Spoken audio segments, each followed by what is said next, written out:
آج کے سبق میں آپ سورۃ الفلق کی مشق کر رہے ہیں، آئیے اس کی ابتدا کرتے ہیں۔ بسم اللہ الرحمن الرحیم۔ بسم اللہ الرحمن الرحیم۔ قل، قل، قاف پر پڑھیں گے، لام باریک، قل قل، اعوذ اعوذ اعوذ اعوذ برب الفلق۔ برب الفلق۔ اب چونکہ یہاں آیت ختم ہو رہی ہے لہذا قاف ساکن ہو جائے گا، برب الفلق۔ برب الفلق۔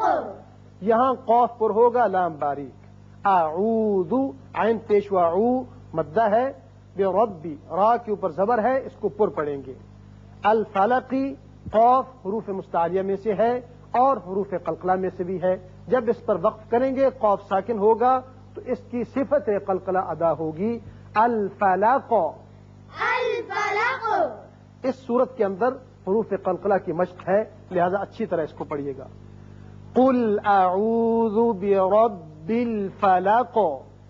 قل اعوذ برب الفلق۔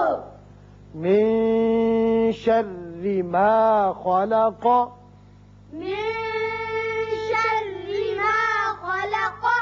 شر، اب را باریک ہوگا لیکن یہاں یاد رکھیے کہ نون ساکن ہے، من، نون ساکن تنوین کے قاعدہ آپ جانتے ہیں، بعد میں شین ہے جو حروف اخفا میں سے ہے، لہذا نون پر اخفا ہوگا اور ایک الف کے برابر آواز یہاں ٹھہرے گی۔